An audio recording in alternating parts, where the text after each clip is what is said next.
Olá, está no ar mais uma edição do Link CNJ. Aqui você acompanha assuntos da justiça que impactam o seu dia a dia em reportagens e conversas exclusivas com personalidades do mundo jurídico. E hoje vamos falar de duas pesquisas divulgadas recentemente e que trazem dados extremamente preocupantes sobre a violência contra a mulher. A violência cresceu significativamente no último ano. Ameaças, agressões de todos os tipos, estupros, tudo isso aumentou. E nós vamos tentar descobrir por quê. E mais do que isso, quais os caminhos para a superação dessa violência. A primeira pesquisa foi feita pelo Fórum Brasileiro de Segurança Pública e quantifica vários aspectos. Por exemplo, 33% das brasileiras com 16 anos ou mais sofreram alguma forma de violência física e ou sexual por parte do atual companheiro. 43% relataram ter sido agredidas por parceiros ao longo da vida. 24% receberam tapas e chutes. 21% sofreram violência sexual. 32% foram vítimas de violência psicológica reiterada. As mulheres pretas e as que têm apenas o ensino fundamental estão entre as principais vítimas. Os pesquisadores indicam que uma das causas desses números tão impactantes pode ser o desmonte de políticas e serviços públicos nesta área nos últimos anos e apontam para outros motivos. A pandemia, com as restrições sanitárias, acabou gerando uma grande dificuldade para as mulheres acessarem os equipamentos do Estado para terem acesso tanto à proteção quanto à denúncia de violência. E, por fim, Guilherme, destacaria ainda que a gente está levando em conta um cenário mais conservador, né? Com a ascensão de grupos conservadores que têm, entre outras pautas, a questão de gênero como sendo uma questão que deve ser combatida e não protegida. A outra pesquisa, feita pelo IPEA, Instituto de Pesquisa Econômica Aplicada, se concentrou no número de estupros no Brasil. São mais de 800 mil por ano.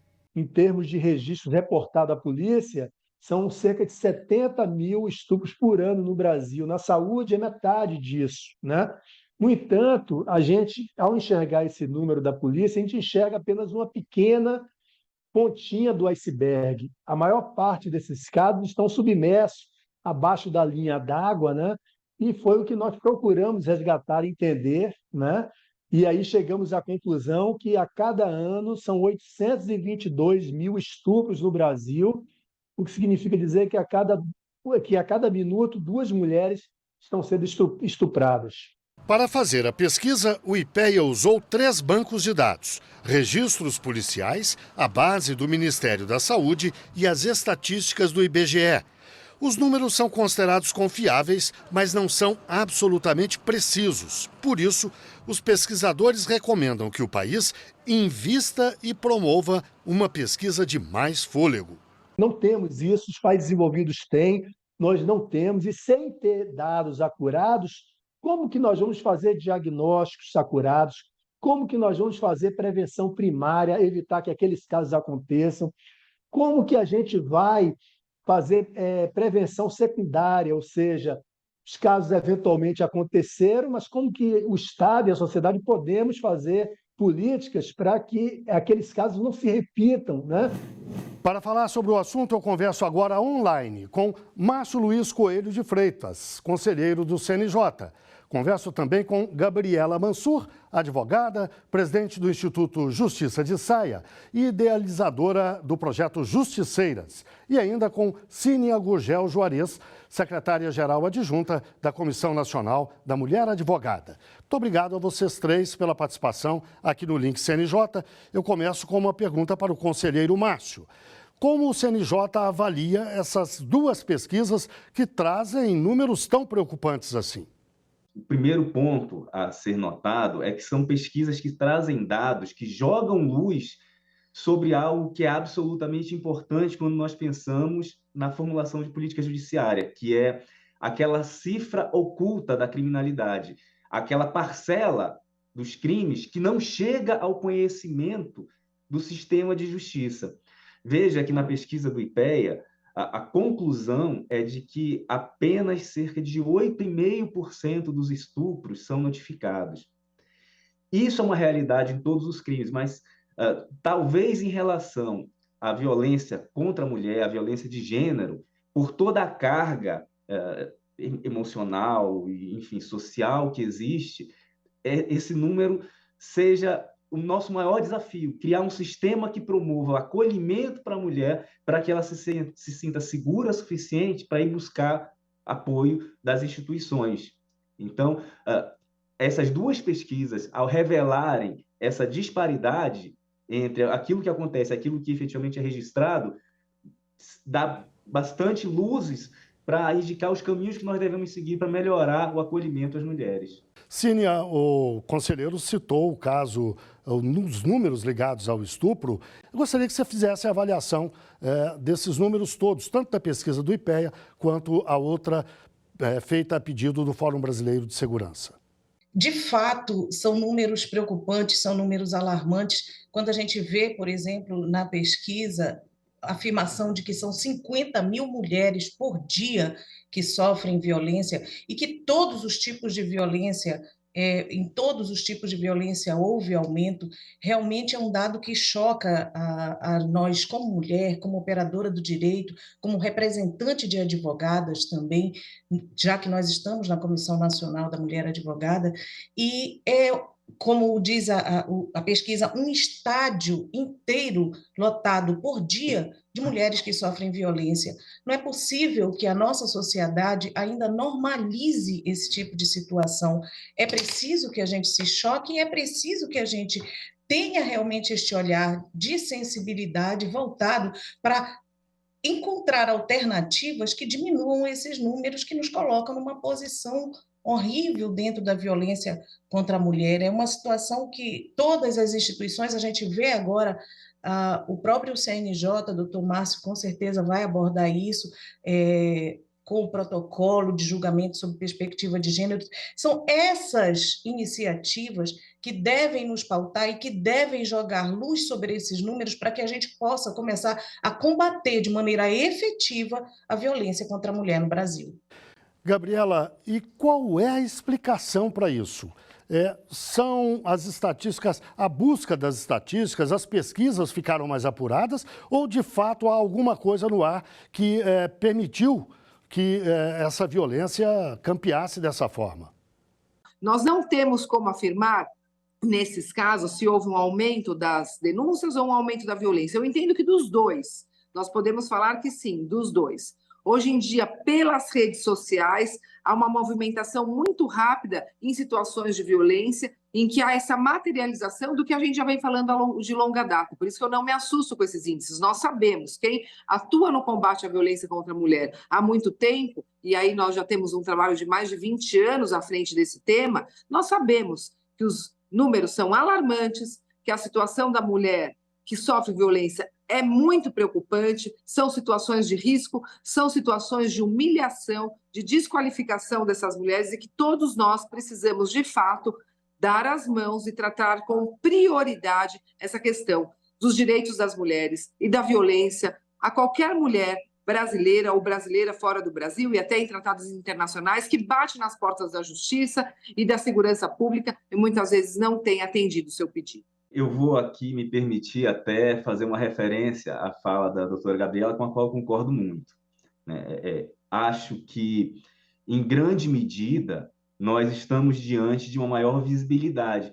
A doutora Cínia falou que nós não podemos normalizar a violência contra a mulher. E o fato é que a nossa sociedade, até bem pouco tempo atrás, ainda normalizava.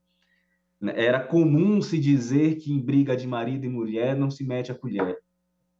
Que roupa suja se lava em casa e coisas do gênero. Então, ao reconhecer que a violência contra a mulher é uma violação de direitos fundamentais e que há um interesse público, social e um dever do Estado de atuar em relação a isso, há que se operar uma mudança de cultura. E esse é um processo social que vai sendo construído, né, e que demanda o envolvimento de toda a sociedade. A gente só consegue criar uma sociedade efetivamente democrática, onde a gente garanta às nossas mulheres, que são mais da metade da nossa população, direitos fundamentais básicos, né? Se todas as instituições, judiciário, polícia, Ministério Público, a advocacia, a Defensoria Pública, as organizações não governamentais, a sociedade civil organizada como um todo, atuarem juntas, somarem esforços para vencer essa cultura patriarcal e machista que coloca para as mulheres determinados papéis, determinados locais na sociedade. E muitas vezes, na raiz da violência contra a mulher, está exatamente esse inconformismo de determinados homens com o fato da mulher não mais aceitar ficar no papel que para ela foi designado por outra pessoa. Sínia, tanto o conselheiro quanto a Gabriela lembraram que o número de denúncias cresceu muito porque as mulheres se organizaram mais, se tornaram mais corajosas para fazer essas denúncias, porque a sociedade passou a estar mais atenta para o fato. Mas no caso da pesquisa do Fórum Brasileiro de Segurança Pública, os organizadores levantam uma outra questão. Embora eles não saibam explicar exatamente por que se deu esse aumento na violência, eles lembram que nos últimos anos no Brasil houve um certo desmonte de políticas públicas que tratam de questões de direitos humanos, inclusive da questão da mulher. Os serviços de denúncia foram fragilizados, enfim, houve uma série de problemas nessa área. A senhora concorda com essa avaliação? Mas eu vou pedir que a senhora me responda logo depois do intervalo. O Link CNJ, portanto, faz uma breve pausa e volta já já.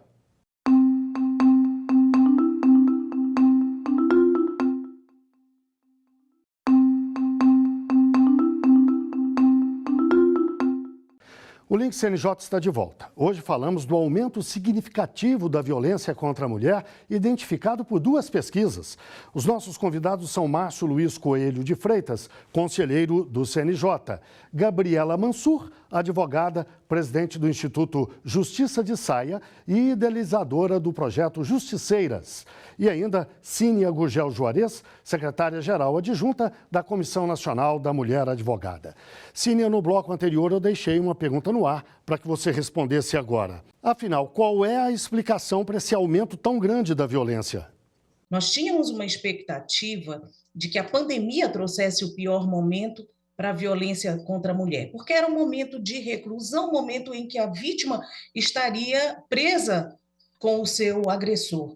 Mas, para nossa insatisfação, essa violência superou a pandemia e continua aumentando. O que eu vejo também que foi uma consequência da pandemia é o empobrecimento geral da população. E aqui eu faço um recorte para a advocacia. A advocacia, ela se empobreceu muito, aliás, como todos os outros ramos, dentro dessa pandemia que nós sofremos a nível mundial. Mas nós estamos amargando as consequências disso, e a gente sabe que o empobrecimento é um fator que leva também ao maior consumo de álcool, de drogas, de todas as espécies, e que descamba nas casas, descamba nas famílias com a violência contra a mulher. Então, são múltiplas as razões do aumento dessa violência, e o que a gente tem feito, principalmente dentro da CNMA, são ações que visam o empoderamento, que visam fortalecer a mulher advogada para que ela possa, sim, estar dentro de uma defesa mais efetiva e sair do ciclo da violência, que é o nosso objetivo. Gabriela, a Sínia já nos deu algumas ideias sobre como combater o problema, especialmente no campo de atuação dela em relação às mulheres advogadas. Agora, eu queria lembrar que na pesquisa, por exemplo, se registrou que praticamente a metade das mulheres que sofrem violência, a metade é de pretas e um tanto semelhante de mulheres que têm apenas o ensino fundamental. Ou seja, é um problema que atinge ainda mais mulheres pretas e de baixa instrução. Como é que se ataca esse problema? Qual é a solução? Qual é o caminho? Ainda que ele seja de longo prazo e tenha muitas variantes. Em relação às mulheres pretas, o que fazer? Combater o racismo e a discriminação racial. Nós temos que ter políticas muito efetivas e muito rígidas na questão da discriminação racial, principalmente em relação às mulheres, porque as mulheres pretas, elas sofrem mais violência exatamente porque elas não têm acesso à saúde, à educação, ao trabalho, à justiça, simplesmente pela cor. E isso é um verdadeiro absurdo, é uma vergonha que nós ainda estejamos falando sobre isso, mas é um fato concreto e que nós temos que encarar de frente. E aqui também eu introduzo não só as mulheres pretas, mas também as mulheres trans, as mulheres marginalizadas, as mulheres do campo, as mulheres indígenas e as mulheres que, por qualquer circunstância, não conseguem ter acesso aos seus direitos. Friso, direito à segurança, direito à saúde, direito à educação, direito ao trabalho, direito à dignidade da pessoa humana. Conselheiro Márcio, o CNJ lida com esse assunto já há bastante tempo, tem uma série de iniciativas para combater o problema. A gente pode lembrar, inclusive, do julgamento com perspectiva de gênero. Então, eu pediria que o senhor fizesse um breve histórico dessas iniciativas que o senhor julga mais importantes e, principalmente, que o senhor apontasse para o futuro e dissesse o que mais o CNJ pode fazer, de que forma ele pode contribuir para combater o problema. Nós temos tentado estruturar, com política judiciária nacional, todo um aparato institucional que vise a assegurar esse direito às mulheres. Para isso, nós temos desenvolvido, junto com o CNMP, o Formulário Nacional de Avaliação de Risco, que visa a ajudar os juízes numa avaliação mais adequada acerca da situação vivida pela mulher. Nós temos tentado garantir uma maior celeridade ao julgamento dos processos envolvendo violência doméstica e familiar contra a mulher. É uma das metas do CNJ, que esses processos sejam julgados com prioridade. Nós temos as semanas da Justiça pela Paz em Casa, que acontecem 3 vezes por ano, com iniciativas não só de difusão de educação, mas também de priorização e de atuação concentrada em processos relacionados à violência doméstica. E temos também tentado aumentar a especialização de varas e a estruturação das varas já existentes. 3 fatores são essenciais para que a gente possa melhorar a situação. Primeiro é garantir um melhor acolhimento para as mulheres, para que elas possam ter meios de romper o ciclo de violência no qual elas estão inseridas. Então, é preciso que tanto as instituições de justiça, delegacias, Ministério Público, a própria OAB e a Defensoria estejam suficientemente estruturadas para acolher essas mulheres e para que ela não seja revitimizada no processo. Em segundo lugar, é preciso que a gente melhore a nossa coleta de dados, nossa coleta e difusão de dados, que já avançou muito, mas que ainda temos muito a fazer. A gente precisa de ter também protocolos de atendimento e de atuação de todas as instituições. Ainda há muita disparidade no tratamento à violência contra a mulher, a depender do local onde ela ocorre. Dar esses passos é algo que só vai ser conseguido se nós pudermos atuar em conjunto. Aqui no CNJ, nós temos atuado muito com o CNMP, com a Secretaria Nacional de Justiça e agora com o Ministério das Mulheres, para tentar estruturar uma resposta coordenada e tentar estabelecer esses protocolos mínimos de atuação conjunta e de padronização para a atuação em todo o território nacional. Sínia, o conselheiro elencou uma série de iniciativas e de objetivos também do CNJ. O que seria prioritário na sua avaliação? Eu acho que prioritariamente seria o acesso desta mulher a uma justiça mais efetiva. Nós temos leis muito boas, a Lei Maria da Penha é muito boa, a gente sabe disso, é uma das melhores no mundo, e nós temos alguns mecanismos que ainda precisam ser aprimorados. Claro que todas as iniciativas são louváveis e a gente fica muito feliz ao observar todas as instituições, como eu ressaltei já aqui nessa entrevista, empenhadas, dedicadas nesse combate. Mas a gente precisa avançar. Nós, através da CNMA, também estamos com um curso agora no ar, pela ESA Nacional, é um curso de violência política contra a mulher. Então, eu convido desde já as advogadas a acessar o canal da ESA Nacional, é um curso que está gratuito para toda a advocacia, e é preciso que a gente se capacite, que a gente entenda realmente como combater na ponta a violência. Além disso, também, outra proposta, Guilherme, que eu acho que aí a gente começa a desvendar com mais efetividade é através da educação. Nós não vamos ter medidas a curto prazo, a gente até tem algum sucesso, mas a longo prazo, o que realmente vai impactar na nossa sociedade, na mudança de pensamento dessa sociedade, é a educação. Nós temos a Lei 14.164, de 21, que instituiu a Semana de Combate à Prevenção, de combate à violência doméstica nas escolas. E é necessário que os estados e municípios façam, sim, a implementação dessa lei e que tornem essa lei verdadeira. A CNMA também está com um projeto para ajudar a auxiliar os estados e municípios nesse sentido. Então, eu acho que é por aí que a gente vai começar a combater de uma forma efetiva a violência contra a mulher. Bem, chegamos ao fim da nossa entrevista. Eu agradeço muito a participação de Márcio Luiz Coelho de Freitas, conselheiro do CNJ. Também de Gabriela Mansura, advogada, presidente do Instituto Justiça de Saia e idealizadora do projeto Justiceiras.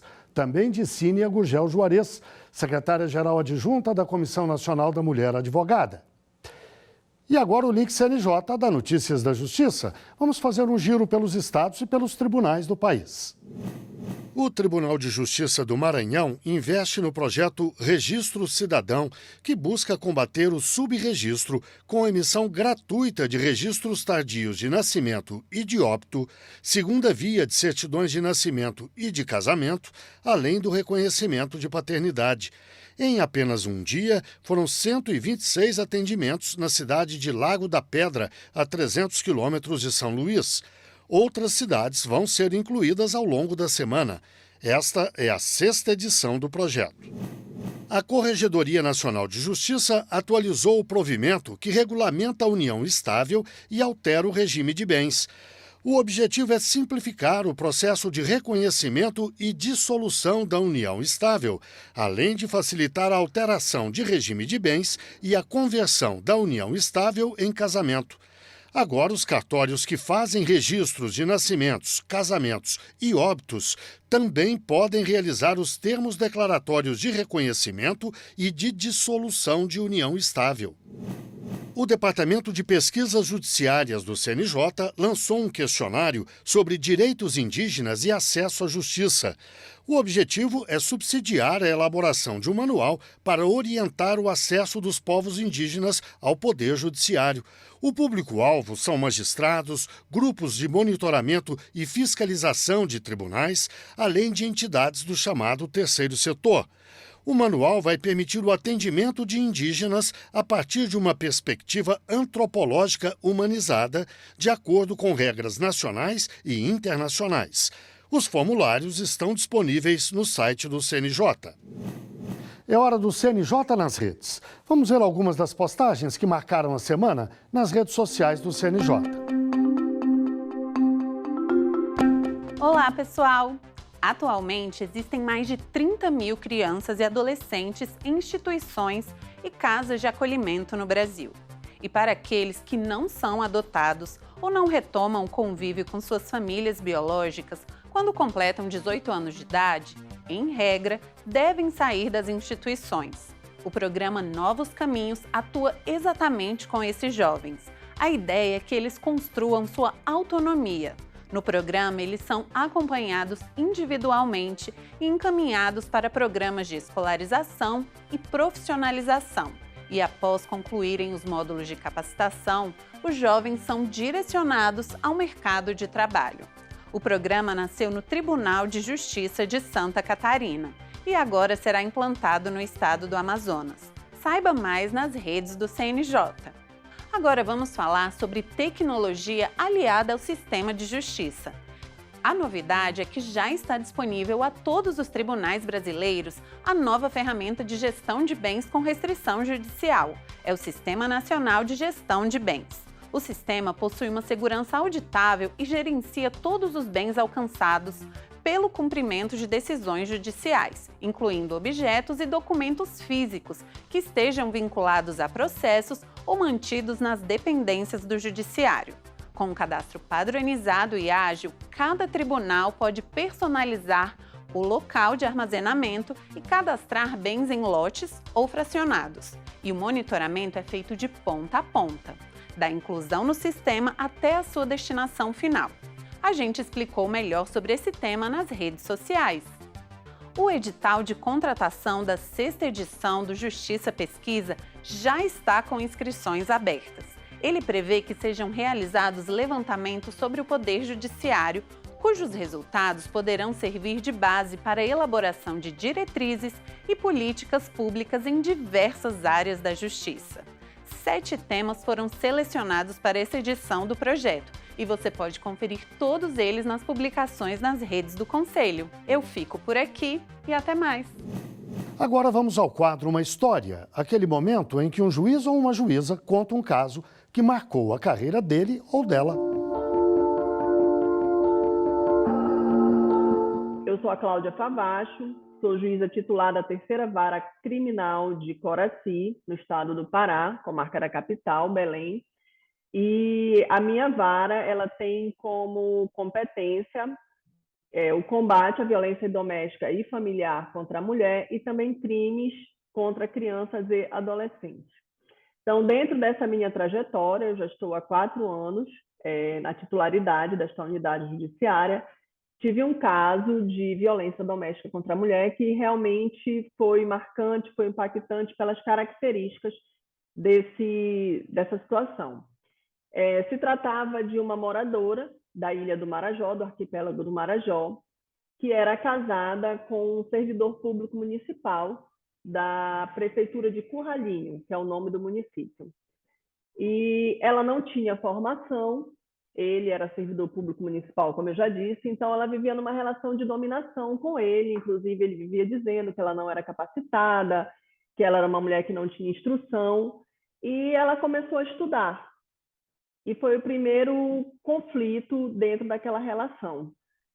Quando ela começou a estudar, concluiu o ensino médio, entrou para uma universidade, se formou em pedagoga, e aí realmente o casamento teve um fim porque ele não aceitava o estudo dela. Ela ia atrás de busca de conhecimento e quando ela se formou, que ela começou a trabalhar na área, ele realmente piorou a relação entre eles e ela botou um ponto final naquela relação manifestamente abusiva e tóxica para ela.